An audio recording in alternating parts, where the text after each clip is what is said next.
that one day, so then I was like, oh, maybe she remembers. Yeah, I would. Yeah, at 9. At The 9? stream is Okay. up and live. Okay, thank you. So I'll have Joey drop it off.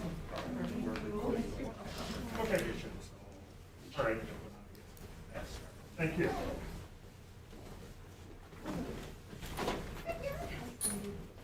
You got your own name tag and everything. You're so official. Yes. I'm a student rep. Amber for a few years again, so that was always kind of nice that recognition that we didn't have kids to say, what are the kids saying, or what do you think, you know, it was nice to have their input. You want mine? I'm good. I printed everything out just in case. Oh, I okay, get my because mine is out there. Okay, if I get in a pickle. You let me.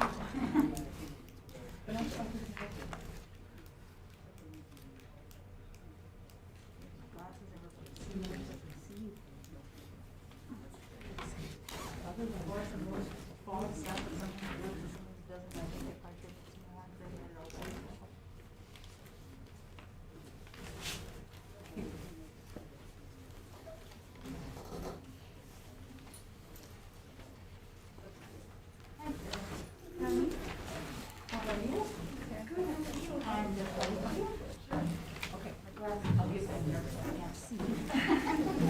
I know I worked last year every day with a mask and I was like, how do people do this? Well, I did lots of, some problems on hands on, my daughter came out. And it works pretty good. I'll try that. And you have to go, you always drive off, and I get someone over, I think I wait for a long time. No. I tried 6 different kinds of masks, they're supposed to not fog, and they don't do a thing all fall, so.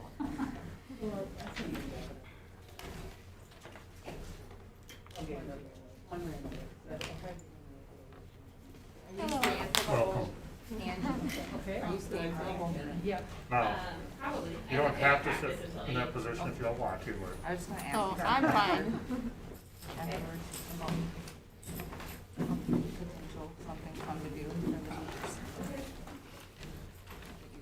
If it goes to empty, by chance, I'll probably see it. It's a pretty short agenda tonight, so I think it should be good. Unless questions are flying around. It might be.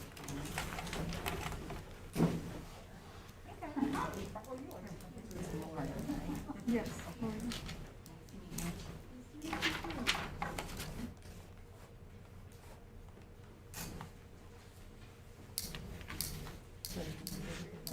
I'm in 10.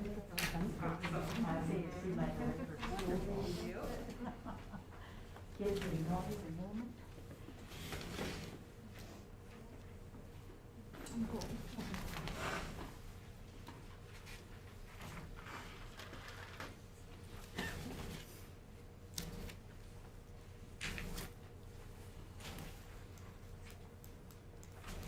Mike said that we are live right now. Yes. And he had to go down and do a taping of the one I play, so he'll be back up Okay. at some point in time. Hopefully nothing else.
so I'm gonna call the meeting to order.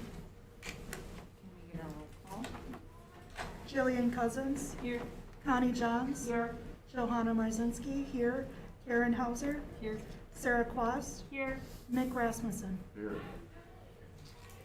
Okay, and then we have introduction of visitors. I'm Angie McClendon here on behalf of PTO.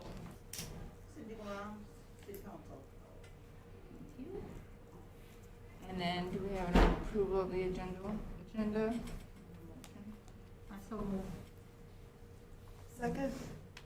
I have a motion and second. All in favor, say aye. Aye. All opposed, say no. Okay. Motion carries. And then we have positive recognition.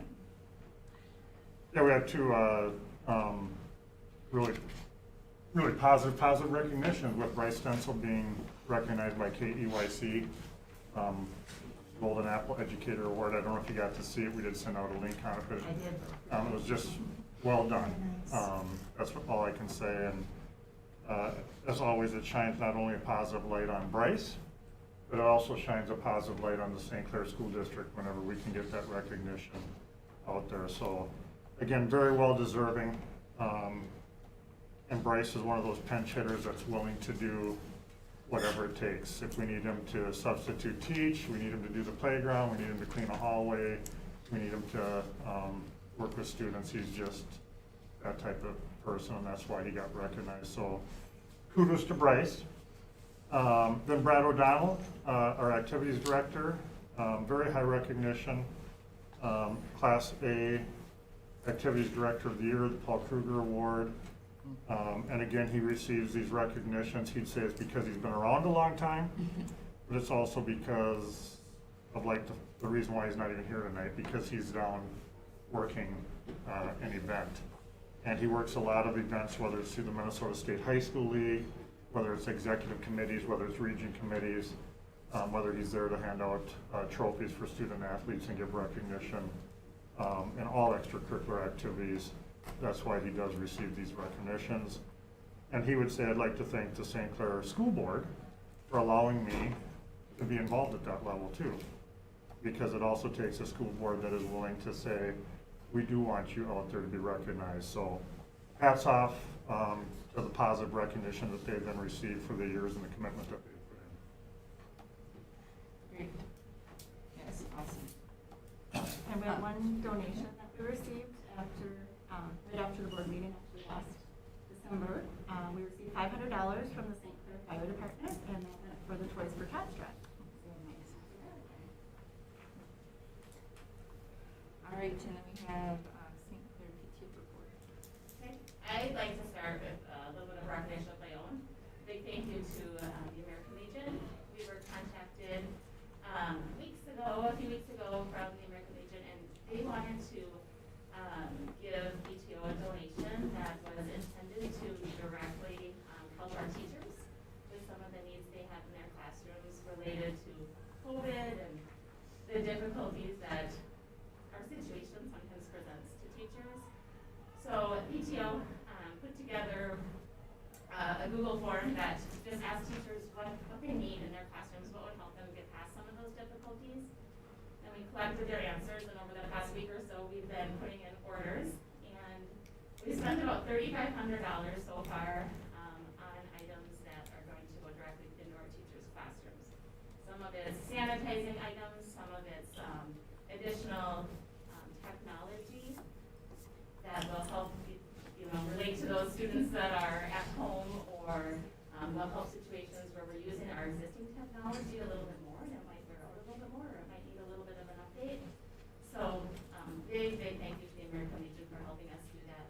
Their donation was $2,500, and we just kind of kept going with that to be able to purchase all those items that have been requested by the teachers.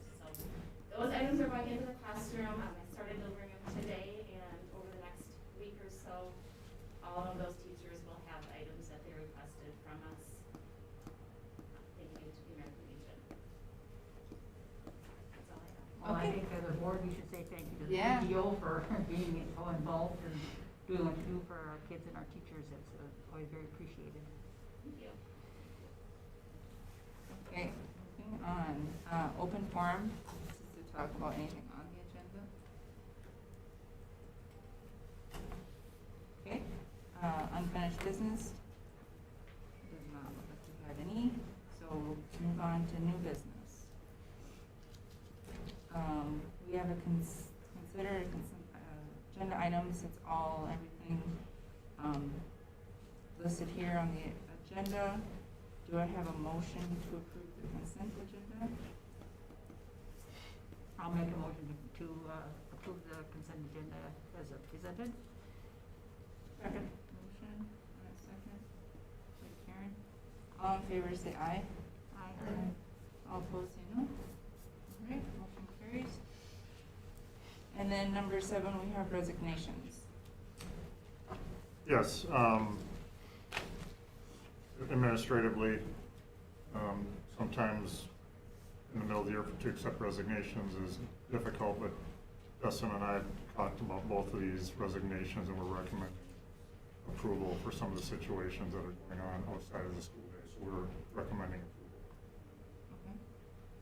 Okay. Is there any discussion? Do we have replacements for them, or are we on the cover without the replacements? We, I know for sure on the teacher position, we do have a replacement. I don't know yet if, are we finalizing on the, Still working on it. yeah, I've offered it to 2 individuals, and financially, they didn't like what we could offer them, so we're still Is it, working. what position is it? PSA. Oh, okay. We are filling the part-time teacher position. Dustin moved on that about a week ago, and we were fortunate to, That's taken care Oh, Yeah. and which teacher was, what subject was that? Phi Ed for 3 classes. Okay. Okay. Okay, I was just curious if we know we're still looking, if we have things in the works for. So, just a quick condolences from the board to Amy and her family. I'm just gonna say that. Do I have a motion to pass the resignations? So moved. I'll second it. Okay. I have a motion and a second. All in favor say aye. Aye. All opposed say no. All right, motion carries.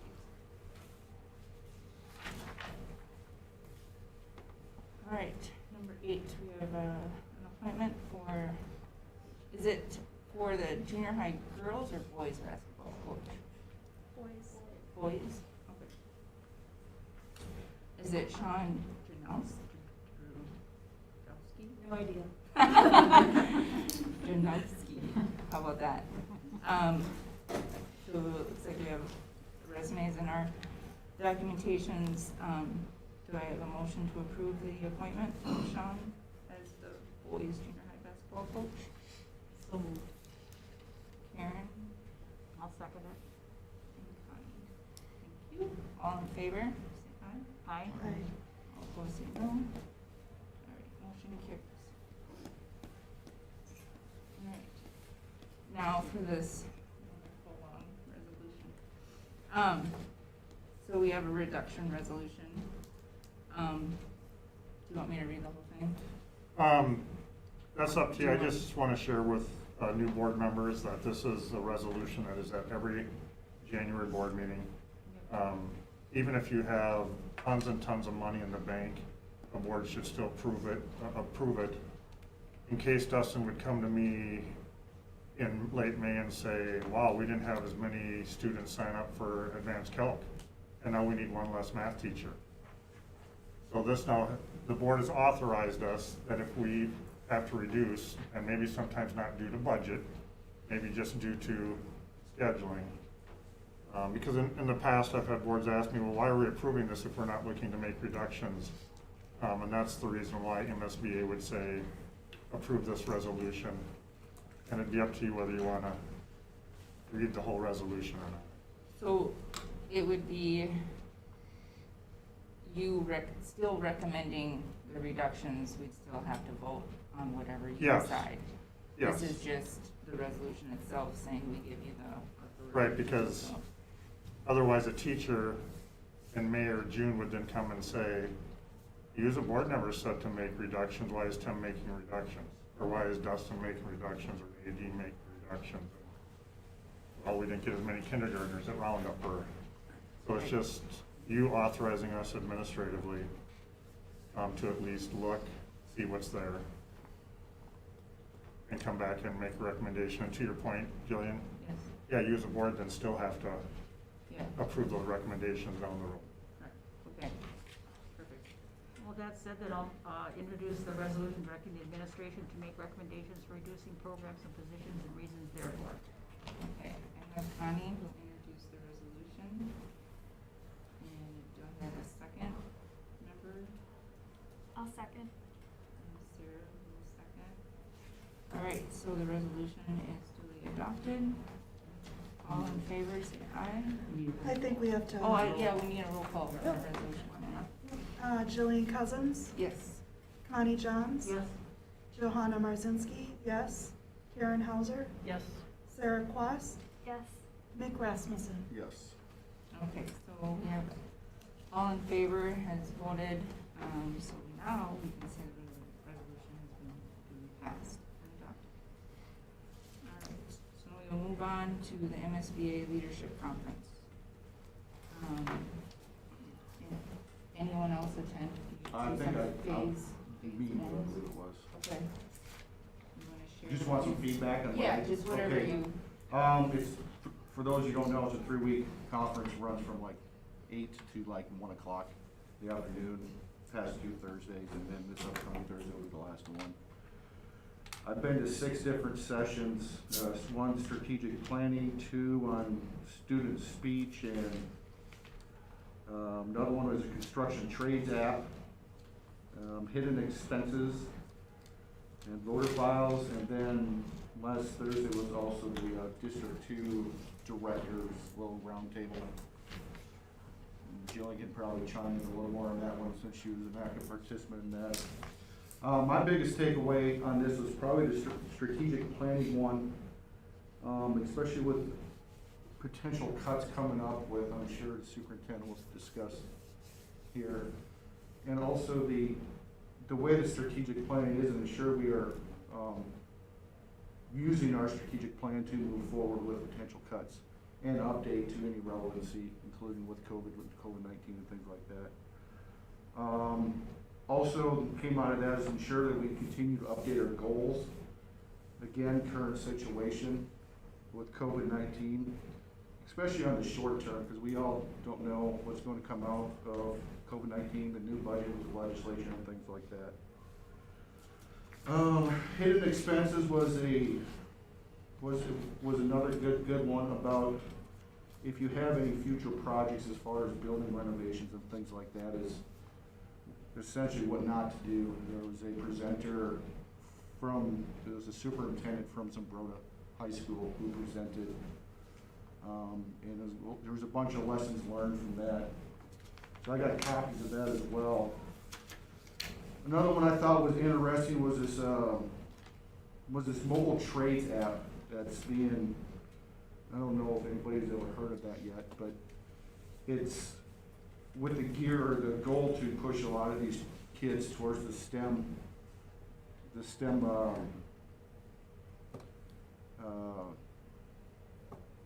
careers, I guess, per se. Not everybody wants to do STEM, and I think this mobile app it can be used for the teachers and the kids themselves. And what it does, it enables them, if they are interested in being a pipe fitter or construction or electrician or plumber or whatever, it'll help facilitate them to find an apprenticeship within the state of Minnesota. And that's about all I have for that. Any questions? did you do your phase one? Is that- Phase 1 and Phase 2, I did do that. That was back in like, I think December. Okay. Yeah, I did do I that. just didn't- I also attended a couple of the sessions there, and I thought there was a huge presence on including low-income children. There was a lot of good information about COVID restrictions, and the part that I liked the best is the sessions were recorded, so, you know, they broke it up in the second phase so that you could watch 2 of the sessions at once. But if there were 3 you wanted to watch, or if you got interrupted, you could always come back the next day and rewatch any of the sessions you wanted. So you could essentially watch all of them if you chose. So, That's really nice. I thought that was Yeah. really nice. Yeah, this is the first time you've done that. Right. This has always been an in-person, In it's a person. 3-day type thing, so, So one that you wanted to see, but it was at the same time same as time, another you one. had to pick and you couldn't do choose, it. so that's kinda, you could usually find, paperwork or recordings of it later, but, I wondered how there was just too much sitting at my computer I didn't do it this year, but that's good to hear that it was good. They might decide to do more of that in the future, who knows? That was really We usually have nice. a storm out there, so that was Let's see, so I attended the roundtable with Barb Dorn about the superintendent's goals-based eval, which was interesting to me actually for being a new chair, knowing in the past I haven't really, and I'll have to pick your brain about this, I don't really think that there should be a committee for a superintendent evaluation, since us all as a board elected him as our superintendent. So she kind of talked on that a little bit, which made a lot of sense to me. So it's more about setting goals and how the board is going to work, together with the superintendent. And then there was one about Pemberton Law. He did a whole thing about lessons that we've learned since COVID. Some newly adopted laws that kind of happened overnight that they've never seen before. Federal laws get passed. But he said to remain flexible with all your teachers, because not every situation is the same. It's not black and white. And even though there's new laws, he said not to forget our old laws and our old policies, because that can really help kind of guide you with some new questions, that kind of rise with the pandemic. And then, yes, the District 2 discussion with Linda Lighting, that was nice to kind of have all the different school districts talk about their kind of struggles or their wins with COVID, and it was just kind of a good conversation to kind of have. I really enjoyed it. I did chime in. I gave us some kudos where I could. There wasn't a lot of districts that are going back face-to-face like we are. I actually did get hit up on Facebook Messenger from a couple people in District 77 who were like, what are you doing? So that was kind of cool. And then we had the Lunch and Learn with Eric, is it Martins, the Executive Director of the Minnesota State High School League. That was a very long lunch and learn. You did a history of the league? I was like, I might have to go back and listen to this later. A lot of numbers. But overall, they're doing what they can to make things go as smoothly as possible. I think they're kind of getting a backlash about some things that really aren't in their control. So he kind of talked on that too, just to kind of maybe settle some of the districts down a little bit. Yeah, I think that's all I have. That's all I attended. And then there's one next week, a couple good ones next week that I'll attend to. Okay. Moving on now, so we have policies, first reading, family medical leave, it's a review, and then the COVID-19 face covering policy, which was revised. Now we have number 12, elementary principal school report. Our sixth graders have been back on site with us for a week now, and it has been very, very good to have them in the building. It was very much like the first day of school last Monday, because we had students who have never met each other. They were brand new to the district and with the AB schedule, and having to remain in your pods and everything, you know, there were people that were in their same homeroom that they were meeting for the very, very first time on Monday. So we had to redo a lot of those get-to-know-you activities and things like that, but it is good to have them in the building. As hard as the teachers try, you will never have that same relationship with your students through a computer than you will have when you're face-to-face, and the relationship is just as important as the content knowledge when it comes to being able to teach children. So we are very glad to have them back. With every quarter that passes, we do end up having a few more families that elect to finish up with their distance learning and return to school. So in the elementary, we're down to 11 students, K6, who are electing for full-time distance learning. So it's not very many, but we're doing what we can to make sure that we continue to connect with those kids and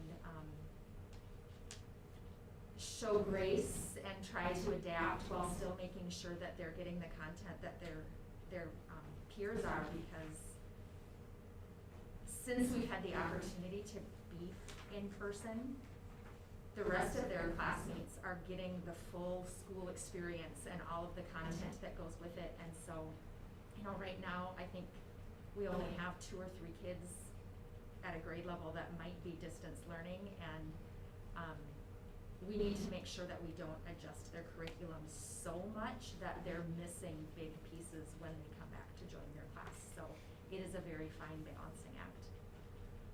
And then finally, on Wednesday, we have one more of those very normal events that we're going to be able to provide for the kids. The spelling bee is going to be on Wednesday. As with everything, it's going to look a little bit different. We're not going to be able to bring in big crowds to watch the event. I think each student is only allowed to have 2 family members actually come in person to cheer them on, but we will be live streaming it. So some of our upper grades in the elementary will be watching it during class time and cheering on their classmates that way. So we're very happy to have something fairly normal like that happening in the building. Okay, thank you. Moving on, then we have high school principals report. I don't have anything to add that's not already in there. I put in there the CIS information. It's pretty astronomical when you look at the final number. It's Yeah. amazing. It just continues to rise each year, and that gap gets bigger and bigger because cost of tuition at schools are going up. So it's been a very good program. And I shouldn't say CIS, it's concurrent enrollment. We are now doing partnerships with Southwest State, Mankato State, and University of Minnesota. And I make notes on the bottom there as to when we switched some of that stuff. It's been very beneficial. So it's kept students here. I don't know the last time that we had a full-time PSEO student leave here. And typically, if we do have kids going PSEO, it's probably for 1 or 2 classes that we just can't provide here. So they do it that one time, but the rest of it is still down here. So We ever get students that come back and tell you that they were able to graduate college a lot faster because they were already ahead of the game? Yep, we had a student several years ago that graduated in a year and a half. Now that student was quite the overachiever, doubled up everything at the college too to get through there, and actually graduated with 2 degrees in a year and a half. Yeah, usually it cuts off for the typical kid. You're cutting off probably a year, maybe a year and a half if you really take everything here. But it's right around a year. That's awesome. The biggest thing that we hear when they come back is I get to register before my freshman roommate, which is huge on a college campus. The earlier you can register, the better classes you get. So. Right. Because they're already pre-registered Yep. through us, right? Well, they're pre-registered, but they go by credits, the number of Okay. credits that you have. So if my freshman roommate who's never taken a college course is sitting there Okay. with, 10 credits from the first semester, I'm there with 35 or 40. Right, I'm registering days ahead of that. nice. So, yeah, instead of having to even register some of the beginning courses, they can already jump up. I know Jump. Debbie did, she was able to come in and was, had almost a year, and that was way back in 2004, before we were just first really getting Right. into the CIS classes and stuff, so I'm sure the kids now have even more, and it was a really big, that was probably the biggest benefit for her, to be able to get into the better classes and be able to register before everything was filled up right away, because she had first choice over the incoming freshmen, so. Yeah, that's good. Yeah, it's a good deal. The amount of money that's, the saved parents is just astronomical. I mean, when you look at that figure, what, millions of dollars? Yeah, they should take you out to lunch, Dusty. Yeah, $2,736,054 is what, it saves tuition costs for parents, and it only costs the district $322,980. I mean, that's just, And that doesn't include our high-step program, the Exactly. nursing program, that Yeah. doesn't include the mechatronics, the IT academies, new Yeah, that's teaching just- academy that we're yeah. starting next year. this is just in tuition costs Yeah, alone. that's That's just, for parents and for anybody that's got kids you're trying to put through college, you'll greatly appreciate then you saving in tuition costs, that's for sure. I still run into colleagues that are amazed at all the offerings that our little school Mhm. does provide for the kids. We'll have to remember those bullet points on our brochure we send out to the area. All right, anything else, Dusty? No, good. Okay, any questions for Dustin? Keep up the good work, Dustin, you're doing great. Yes, thank you. All right, superintendent's report. First of all, I feel really bad, Lauren, that I started the meeting by not introducing you. That's not what a good superintendent should do. But for those who are watching from home or streaming, Lauren Marzinski is a sophomore here at St. Clair, and she had reached out to me about being a student rep on the school board, and I said, yeah, for the remainder of this year, and then next year Dustin will open it up to somebody else, or it might be you again next year, I don't know.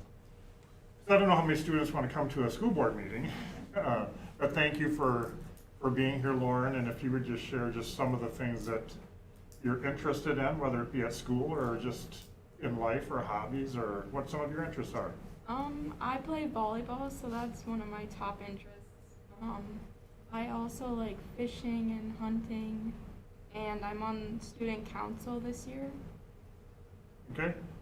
Well, thank you. So I just wanted to introduce everybody at home to Lauren. I have a few more that I wanted to add in here and touch base on that wasn't in my report. Number one, evaluation of the superintendent, just what I plan to do this year because there's 3 new board members. I started on April 1st. I probably will just meet with Connie, Jillian, and Johanna at the end of March, and just, it'll be what I'll call a soft evaluation, and just say, how did I do? What would you want different from me? What did you expect? That type of evaluation. Then as we get into May, June, and July, more strategic goals for us as a district where the entire board will have a talk about that. And then typically, I work towards those goals for the district, and then you evaluate me the next year. I prefer just to have it at a public meeting where you say, yeah, you either did good or you didn't. You either did a good job, or we want more in this area, whatever that might be. Typically, I have worked with the committee behind the scenes, and then they report. So typically, each year in April, I would meet with 2 board members or 3 board members who would get information from other board members, and we'd sit down together, and then one of you would speak about my performance. And you can do a 360 interview, and you can do all that, and you can do all the written. I don't really care. It's more of you sharing with me what you'd like to see out of a superintendent. So I just wanted to touch base. I would like that Zambroda, Mazeppa, the hidden expenses, because we are going to be looking at reinvesting in a bond, and there will be some hidden expenses, and so I'll talk a little bit more about that. Just to let you know, as a board, Probably in the last 2 weeks, we've had a total of 3 students test positive for COVID. 2 of those, again, have come from home. And then one of the students was from one of those students where they sat near that student at school or a bus, but they're also friends at home too. So could you determine whether or not that person, that student got COVID from school or home or friendships or weekends or, so in the last 2 weeks, we've had 3 students test positive for COVID. We had 6 employees get vaccinated last week. We found out today at 8 o'clock in the morning. I'm just going to share with you that MDE is extremely unorganized. It is crazy, the communication patterns. We found out today that we're going to get 18 more employees, but they don't know for sure when we're going to get the link, and then it's first come, first serve of who gets into the system.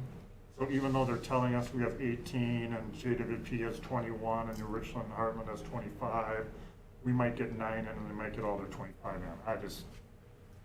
I don't know how you can give out slots and not have the vaccine for it and how it can be first come, first serve. So Katie and I are waiting until we get the notification and the link for them to sign up. We'll notify them. We went through a prioritization based off of guidelines from MDH, and really I relied on 5 people to share with me. Part of it is you're guessing at a person's health concerns because that's data privacy. Thankfully, we've had some employees reach out to us and share some concerns with me so that I could move them up to the pecking order. But it's right what you expect. Age, are they caring for somebody at home? Do they have an underlying health condition? And it might be, you know, I went to Dustin and Nadine, could we operate without them? And they come to me and say, well, Tim, we can't operate without the teachers. So there's that prioritization then too of how will the system work with or without people. So we're hoping that tomorrow all 18 of our next phase will get in and will get vaccinated this week. We also reached out. Technically, legally, you're not supposed to ask this, but we did not want to lose slots.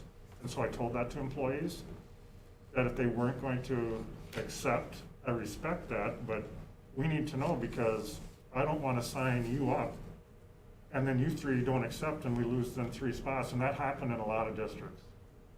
And so our staff, they got it, they understood, they knew that Katie and I would be the only ones that would know that, and that helped us out because all 6 of ours then got in. The governor tomorrow is going to release his strategic goals for education. He's released it to superintendents today, his 7 core areas. And of course, he can release what his goals are, ties into the budgeting year. He then has to get legislators to approve budgeting. One of the things in it that concerns me a little bit is holding harmless schools on enrollment and going back to the 2019-20 school year. I get it, because what happened during these COVID times, a lot of schools lost enrollment. They lost it to either homeschooling or they lost it to professional online, or kids just dropped out. And so a majority of schools in the state of Minnesota lost enrollment.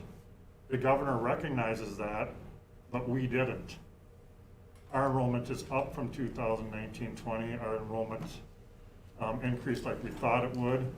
We didn't lose the students like some other school districts. So I'm hoping, I mean, I get that. I don't want those other districts, their budget to just be whammed.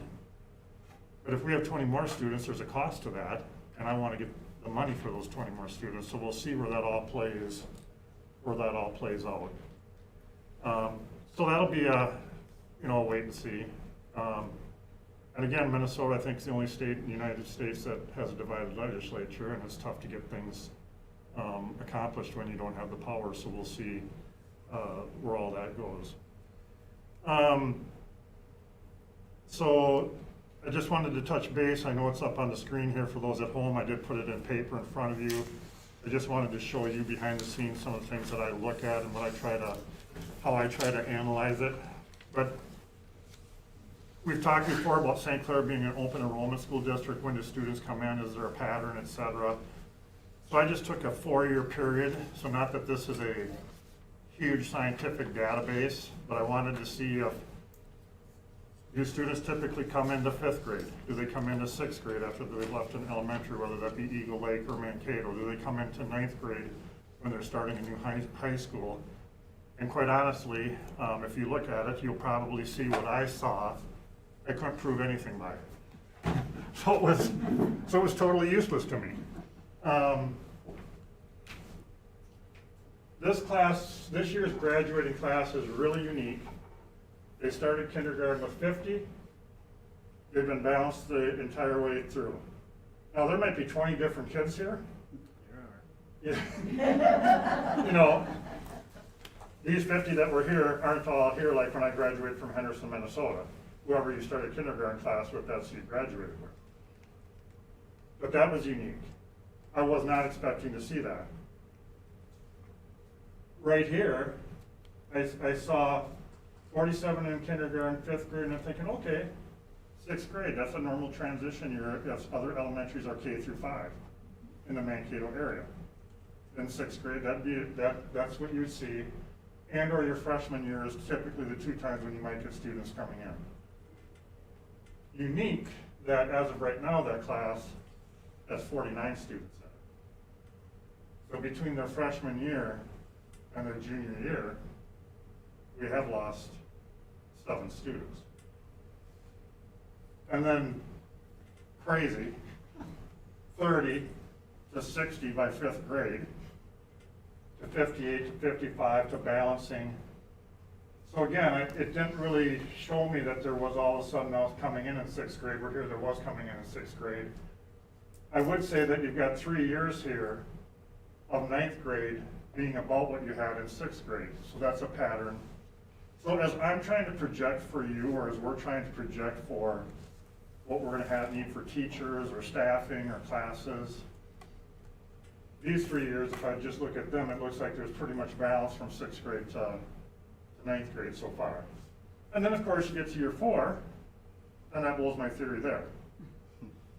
Because in this, it looks like, yes, you did have a jump in 6th grade, and then you did have a jump in 9th grade. And again, I picked these 2 grades from past history. Most parents will try to get their child into a high school for sure their freshman year, and or they'll get out of an elementary school and go move somewhere then for the last 6 to 7 years for stability for their child. And that class right now is 75, so. Anyway, I wanted you to see some of the things that we look at behind the scenes as I'm trying to structure and organize for next year. I meet with Nadine and Dustin, and we're trying to see, can we squeeze a class, can we cut a teacher, etc. Now, if I wanted to go back over 8 years, I could keep doing it deeper. But if I were to do that, then I'd have to look at other factors of when was the middle school built by East, what are some other factors, when has the growth started coming out towards St. Clair, did that impact it or not? But these are things that I think school districts should always be looking at as they're trying to predict where they should go in their strategic plan, or even just to survive for the next year. So, I don't know if you have any questions on it. I just showed it tonight to let you see what we look at behind the scenes. So if there aren't any questions on it, I'll just hop into my next slide.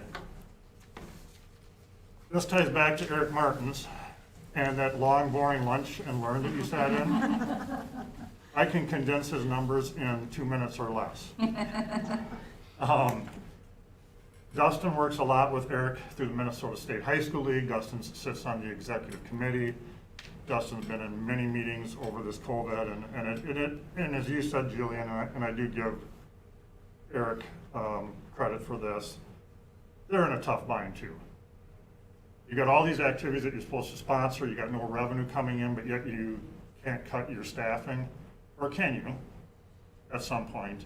You've got the overhead, so they have to run the Minnesota State High School League. But what's been happening, and has caused quite a contentious outstate versus metro on the state high school league. Every July, you as a board say, yeah, we're gonna be a member of the state high school league because if we don't sign up for it, our kids can't participate in section or state tournaments. We don't really have a choice. The state high school league will base the participation cost on number of students in your school, right, Dustin? I mean, Yeah. that's part of the formula. Part of it. So we paid that fee back in July, and then all of a sudden, I can't remember the month, October or November, they came out and said, oh, by the way, you owe us more because we're over budget. And now we're gonna base it not off of that formula, but we're just gonna go base it off of whether you're a Class A school, a AA school, or a AAA school. And superintendents all of a sudden said, what? Well, not all superintendents, because some of them got a pretty good deal. And I think the main column to look at is, if you're in Anoka School District, the largest in the state of Minnesota, or Eden Prairie, your total fee in October and November was $11,000. On average, they charge those schools $4.88 a student. Class A, depending on the number of students in Class A, you got charged different fees. Our costs range between $28.22 a student and $34.30 a student. We haven't paid that fee yet. Dustin said, up until about 3 weeks ago, hardly anybody in our region has paid that fee. Because we kept sending emails to Eric Martin saying, explain this to us. I mean, we don't mind, we know you guys are over budget, but at Eden Prairie, there's 32 sports, female and male. At St. Clair, there, in the wintertime, there's 3 to 4 activities. How can we be paying that much more per student? There were no answers. There were soups who sent him a question, we want your audit. We want to see what your expenses were. They've never received it. So now what's been happening, there were some soups that went to their board and passed a resolution. And that resolution said, we recognize, it was a long resolution written by an attorney, because that's why it was long, saying we recognize that there's costs for the Minnesota State High School League. We recognize that we're doing COVID times. However, we want to know why you're not paying it per student, and we'll pay you our share per student. And they took all the students in the state of Minnesota and they divided it at what that cost would be, and then they sent them a check. So for example, Wyndham passed that resolution at a board meeting. New Ulm passed that resolution at a board meeting. So they sent their check off with the resolution and then a separate letter saying, you can't hold this against us, our students, et cetera, blah, blah, blah. So I've been sitting on it, hoping that the State High School League at some point would form a committee and get back to everybody. My fear is, now it's already January, I don't even know what day, 25th. And if we don't pay it, are they gonna let us participate then in section tournaments or state as we get rolling into that? Is the state high school, you know, it's kind of like you're going up against, I hate to say the mafia, but they've got leverage now. And I'd sure hate for a state wrestler from St. Clair to make it to state, and then they say, well, Tim Collins didn't authorize to pay the state high school fee, so you can't participate. So I'm sharing all this with you because at our next board meeting in February, I feel that we either have to pay the whole fee or pass the resolution saying we're just gonna pay what we believe is our fair share, like some of these other schools have done. And I'm now starting to hear on my 12-member superintendent conference on Wednesdays, which is a small database, some of them are starting to crumble just saying, I'm just paying it because it's not right, it's not the right thing to do, but I want this headache gone, so I'm just gonna pay it. Well, I think that's gonna start happening because some other schools, but you still have these other schools that have paid it off a per student. I don't know what my recommendation will be come February. I'm just using tonight's board meeting to explain the situation to you. I truly believe the right answer is for everybody to pay per student. And, you know, a superintendent of Eden Prairie would say, yeah, but Tim, we've got 10,000 students, but we still only have 14 on our varsity basketball team. And we still only have 10 on our B squad team and blah, blah, blah. My response would be, yes, and I also know that you have swimming and diving and wrestling and clay pigeon shooting, and, you know, you've got all these other activities too. And your students have the same opportunity that our students have for all those programs. And your percentage of students participating are probably equal to ours overall when you look at the big picture. So anyway, I didn't want an answer tonight. I just wanted to tell you the situation that a lot of schools are in. And out of my small group last Wednesday, 2 others paid. Dustin then will sit in on meetings where it'll be stated at the bigger meeting, well, so far, only 110 schools haven't paid yet. But that doesn't mean that everybody agrees with it. That doesn't make it right. So yeah, it might be true that there's, out of 360 schools in the state of Minnesota, there's still 1/3 that haven't paid. But that doesn't mean that the others aren't saying this is baloney. So be thinking about that. I know the high school league has tried to get going in a financial advisory committee. But that committee hasn't even been set up yet. I wrote to Eric and said, I would just appreciate a group of somebody looking at it and talking about it. And then if that group comes back to me and says, Tim, we still believe this is the best way to do it, I'll pay it. But just don't force it down our throats without having others come in when you know there's a problem. So, that's that one. I can send you the recorded, it's an hour and a half. But he does go over like a ton of spreadsheets, which he might be like actually telling us that don't really know what the heck he's talking about, what you're asking for. Because they're getting grants and they're getting PPE, like they're, for the payroll protection grant, they're getting all sorts of money coming in. So. What they're doing with that money is they are reducing the cost for the smaller schools. And I think it was reduced, and I'm not sure if these are the most current numbers or since the loans came in, but all they've done was shaved off about $4 or $5 per pupil on our end, but we're still a $25, $28 gap between what we are paying compared to what Anoka is paying. So those loans are reducing it, but it's not fixing the problem, the discrepancy of the per pupil. And that's what they're really struggling to understand. Just to give an idea, high school league has about a $9 million budget on a normal year. And about 7 to 7.5 million of that budget is produced through state tournament revenues. Without state tournaments, especially your big moneymaker in football, because they don't have to pay for US Bank Stadium and play those games there, so they don't have that $1 million rental fee, so they get a lot of revenue coming in from there. To give you an idea, wrestling tournament, one day at the state wrestling tournament costs them $85,000. Because we do have to pay the rental, the workers, blah, blah, blah, and that cuts into the revenue. So the funding formula wasn't in place this year to handle it. It's our archaic system, really. So they were trying to create something better, and this is what they came up with.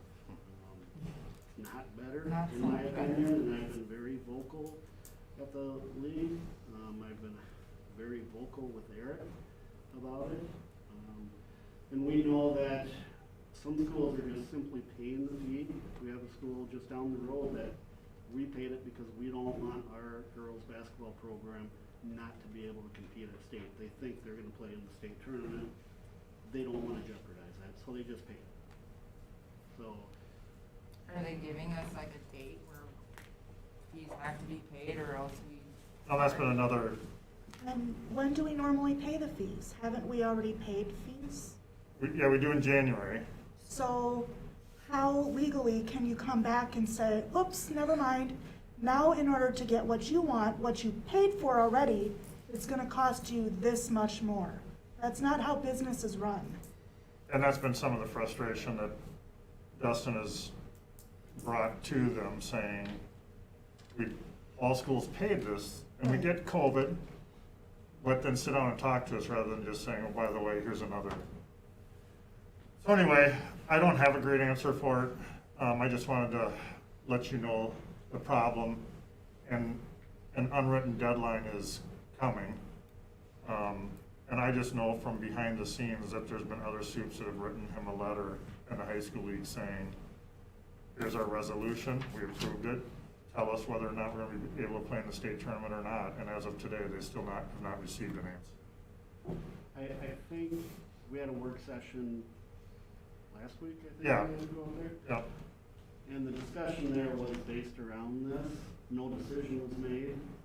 So I think on the February 4th meeting, full board meeting, they're probably gonna make a determination on what to do with schools that aren't paying. I don't know what that will be.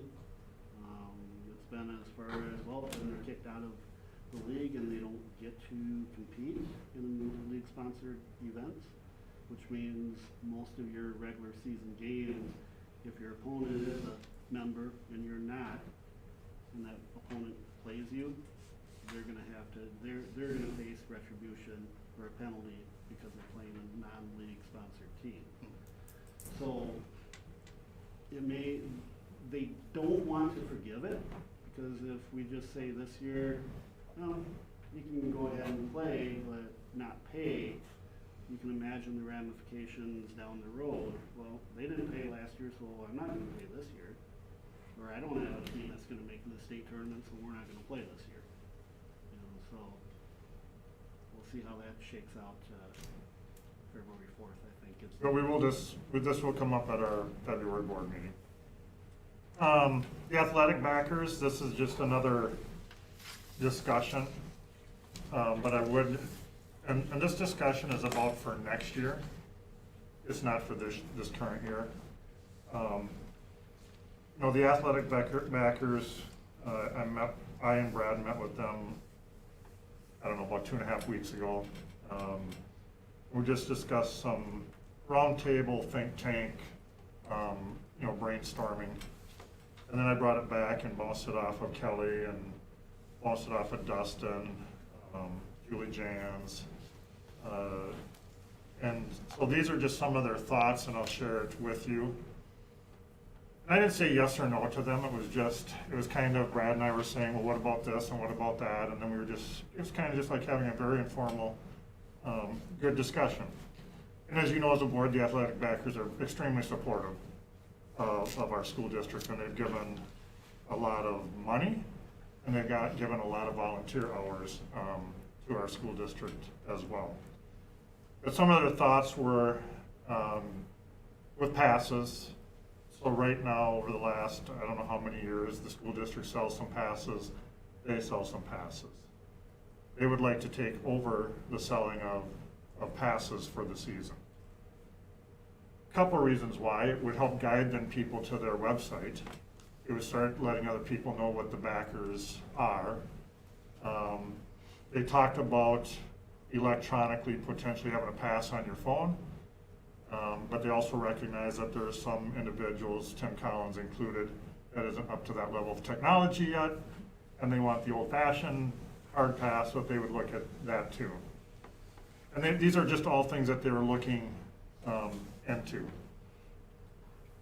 And we never talked about, whether they would keep all the money, whether we would want 50% of it, how it would work, but we did just a quick analysis that if they would sell the passes that they've sold in the past for full price, in the past they've sold them for a discount, and the passes that we've sold, it would be about $9,000 a year in passes.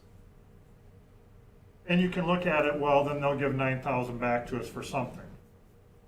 But typically, you could say, well, what do we do with that $9,000 when we sell those passes? You could say that it pays for 2 junior high coaches and a B squad coach. So we're typically taking that money and we're paying for the salary of somebody. It's not paying for the salary of everything, but it's covering either the salary of somebody or a bus. Where your backers typically come in and the money goes towards a nice scoreboard, more basketballs, I don't know, some electronic jump ropes. You know, it's kind of more the little extras to enhance the program. So we just said, yeah, we don't really love dealing with passes because it takes time from our department. But we do know in the first year or two, everybody would still come to us, meaning Julie Jans, and still say, hey, can I buy my pass? And then she would have to guide them to the backers. So until that system got rolling. So one of the things that we talked about, anything that we would try, if we do decide to try any of these, we should say that we're going to try it for a 2-year period or 3-year period to see if it works. Because you just can't do things like of this magnitude for 1 year and say, oh, that didn't work, so we're not going to. So we talked internally that if we're going to do it, let's try it for a couple of years. So that was the one thing, was the passes. And again, when we had the conversation with them, I never said to them, well, if typically we would sell 9,000 in passes, then give us 60% of that, and then you keep the other 40%, and in the end we know that that's coming back for something anyway. Then they talked about the idea of students getting into games for free, trying to build more of a student-based culture. You know, does a student not show up because it does cost $5?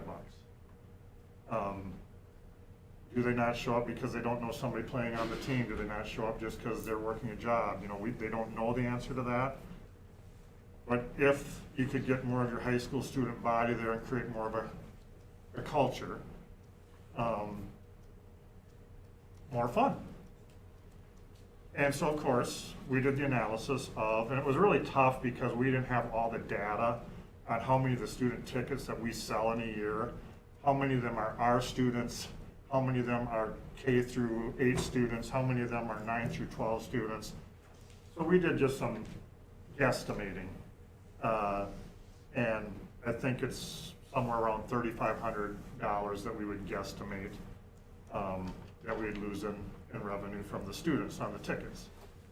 You could also think that, well, if you get more students there, they'll maybe spend more money at the concession stand because now they have more money. They didn't spend $5 to get in, so maybe they'll buy a $2 pop that will help the backers, that will increase revenue. So you can look at it from different angles. And then there was also if we're going to let them in for free, then do we say that a K through 6 student has to come with a paid adult? Lots of other schools go with that so that mom and dad aren't just dropping off their 3rd grader, their 5th grader, and 8 other 5th graders that are going to stay overnight at their house and say, here, go have a good time. So there's many other schools that do go to that system where you have to be with a paid adult, you know, K through 6. So when we were done talking about it with them and internally, we said that if we did do something like this, probably look at K through 6 would have to be with a paid adult, 7 through 8 would still pay to get in, and 9 through 12, you know, and of course we threw everything out there from every student gets in free to 7 through 12 gets in free, so we threw all those things, but it does tie back to money for you as a board as well. And then the concession stand, they are the backbone for the ticket taking and the concession stand, and they're struggling to get volunteers. So they asked, could they legally pay like a group or an organization if they would oversee the concession stand? So you said student council, right? Yeah. So maybe student council would say, we'll take 5 girls basketball games this year, and one night then that means you're there, and you're there in the concession stand, and then could they donate $100 for that night, and could Kelly then put it in student council's pot of money? And over 5 nights, 5 different parents, 5 different students. It'd be $500 that would go into student council or the prom committee or whatever, the senior party or whatever. They felt that they could maybe get more parents of just non-athletes then who would help in and participate because they're helping to raise some money for their child's other organization. So there were 2 questions to us. Number 1, legally, could they donate that and could we put it into for the PTO or for the National Honor Society Student Council? And we said that yes, we could. And the second question, how low would we be willing to have a student working in a concession stand with an adult? Could there be 1 adult in there with 2 students? Would there have to be 2 adults with 1 student? Because again, their struggle is getting the adult. And of course, we all know the answer. Sometimes a 12-year-old student is better than a 40-year-old adult, right? Yeah. So how do you answer that? But we said that typically, yes, but we wouldn't want 5th graders in there, 4th graders in there. We would want it with a probably 8th grader or older if we were going to go down that road. And we said that we would talk this through, bring it to the board. And for them as an organization, they recognize they're going to lose $100 every night in their fundraising pocket because they're going to have to pay $100 every night to something. So they're going to lose money on what they can give back to us. But it's the only way that they can really see that they can sustain right now. And we need, you go down there right now, we need a ticket taker. And of course, right now we need just 1 ticket taker because there aren't very many people attending. And then you typically need 2 or 3 people in the concession stand, so we really need them to run that.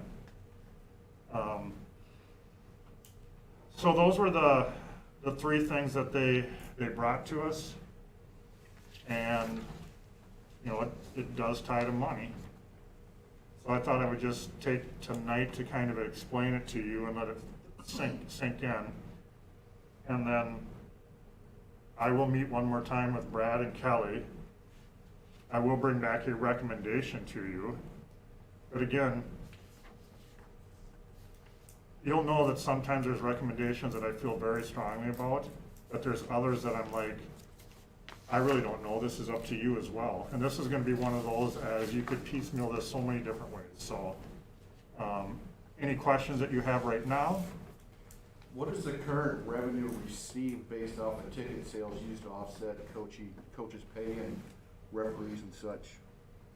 It varies by activity, so. Does it really? Oh, So, no. just No, because of it's the hard to cost tell. of the coaches and the referees? Is that what you Oh, mean? it does not cover the cost, is that what you asked? Well, the percentage that we received of ticket sales and passes for the district right now, how much, because Mr. Collins is saying that it's revenue that's gonna have to, if we lose that revenue from ticket sales and passes, where's that additional revenue gonna come from to help pay for the coaches and? That's a Right. good question. Yeah.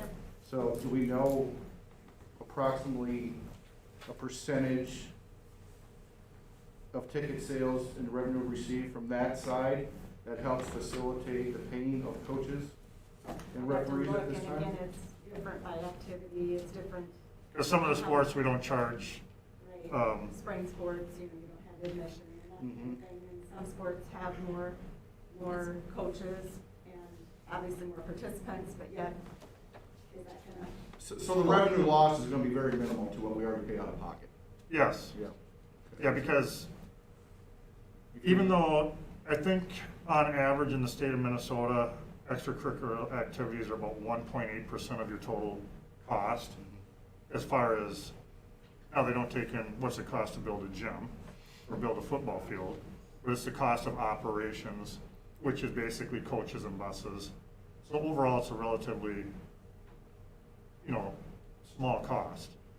But basically for us, it's that in the entire season, it's that 9,000 and then the 3,500 that we'd have to get that money then from somewhere else.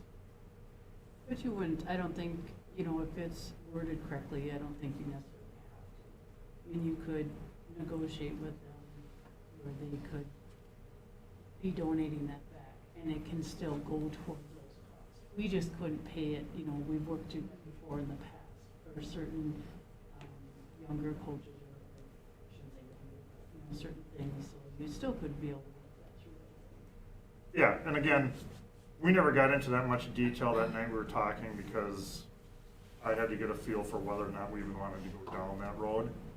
But yeah, to me, in our discussions with them, it was more of we want to get people to our website.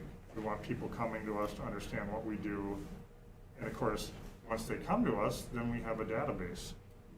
Well, and I think part of that too was, what I understood was part of the other part, that they're trying to get the sponsorships and that type of thing with the corporate, et cetera. So I mean, it's all just, I think, tied together to get Yeah, as they get more involvement. As they can prove that they're having more and more people come to their website and their database, then they're going to get more interest in sponsoring of that website.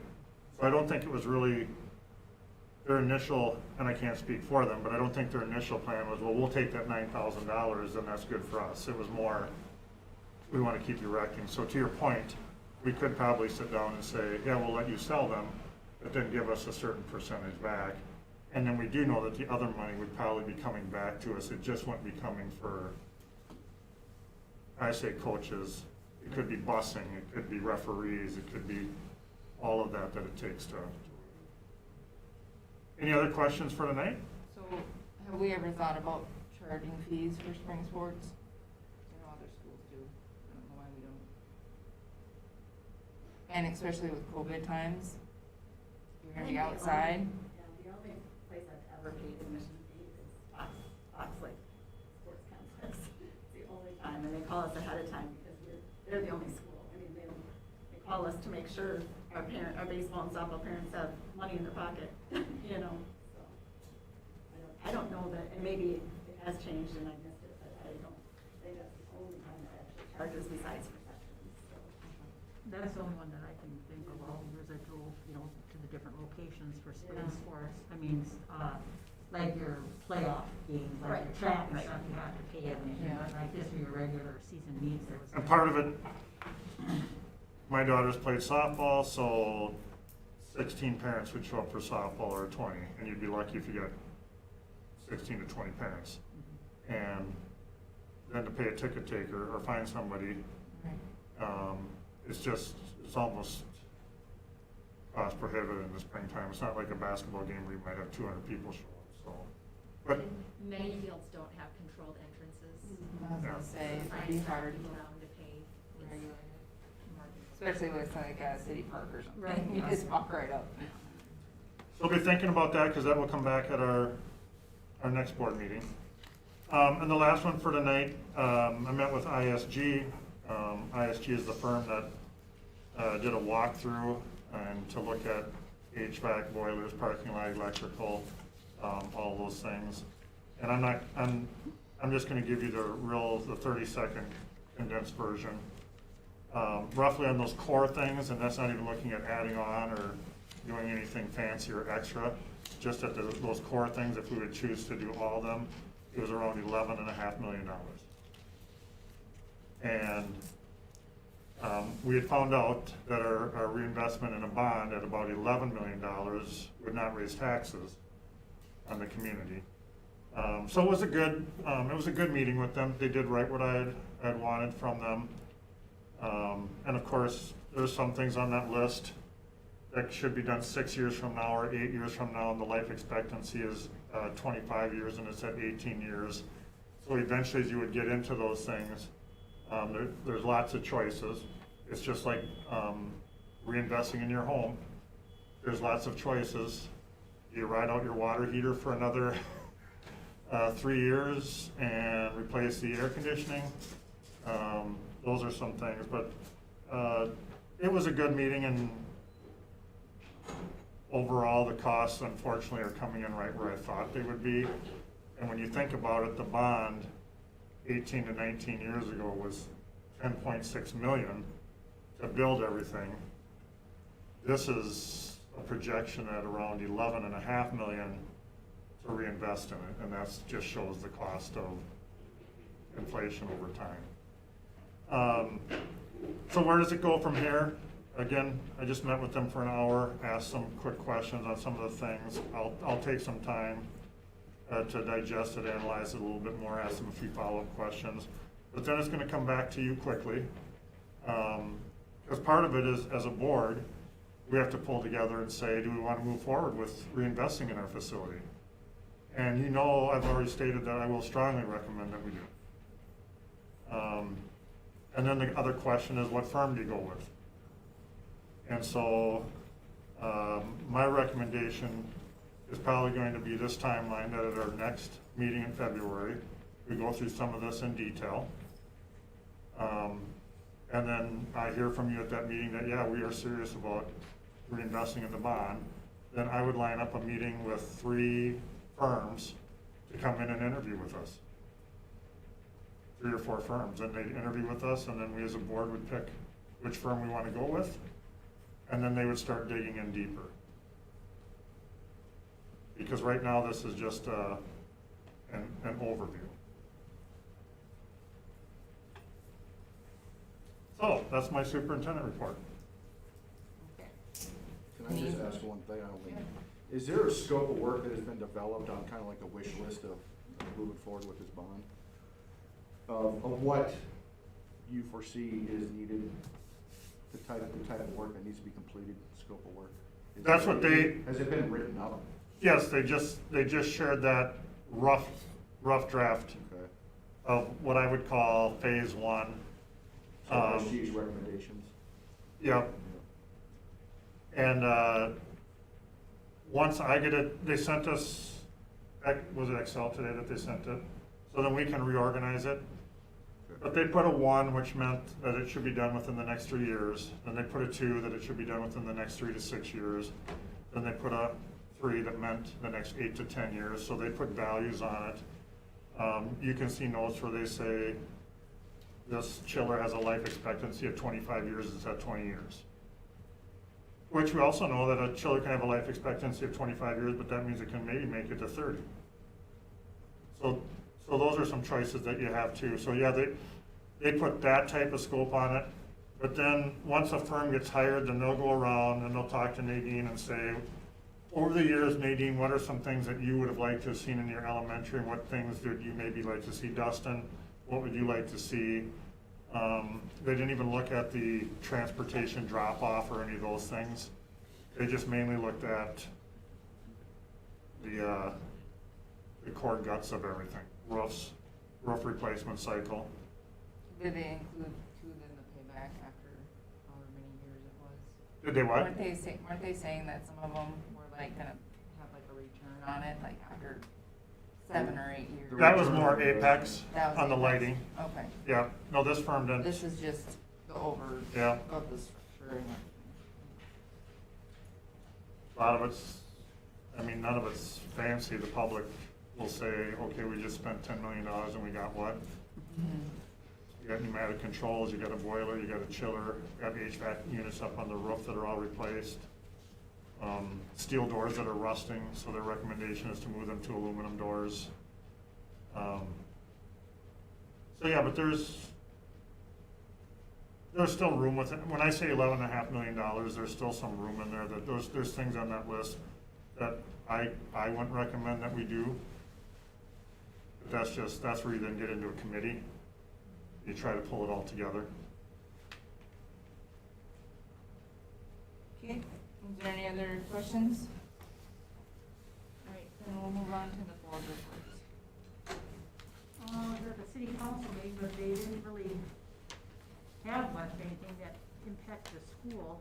They did talk a little bit, one of Mr. Thompson brought up the fact that we talked about the community ed, how we're always running in the red, and he did mention to the city council that that might be something down the road they might take a look, but they would have to include that in their budget and in policy or whatever, but there was some interest in at least looking at to see, now that they've got some things squared away at the city, that maybe that might be something down the road they might be able to look at or help us out with. And mailboxes are, they got the keys pretty much, or half like distributed with the cluster mailboxes, and, got a little bit of, change orders that they had to include some more money for the Mill Street improvement, otherwise everything there was all caught up, so, I don't know, was there anything else, Cindy, that you guys, pretty quiet meeting as far as what I remember.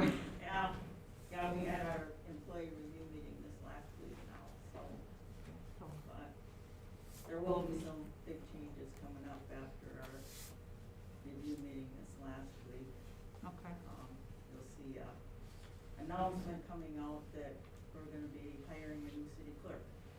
Oh. So after 38 plus years, Kathy is going to retire as of May 31st. Oh my, that will be a change. So, we She got knows some all the nuts and big the- things to do in the next couple months. Yeah, she's got, knows everything about the city for sure. It's a long time, 38 years. Yeah, wow.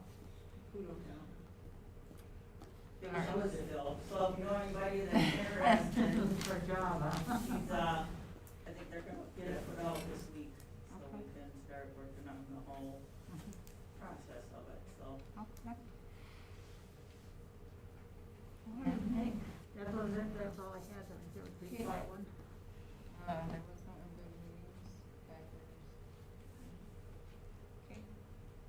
So right now it's open forum. Anyone speaks of anything that's not on the agenda, they can do now. No cards, so. All right, we'll have our next regular board meeting on February 22nd at 6:30 in this room. Do I have a motion to adjourn the meeting? So moved.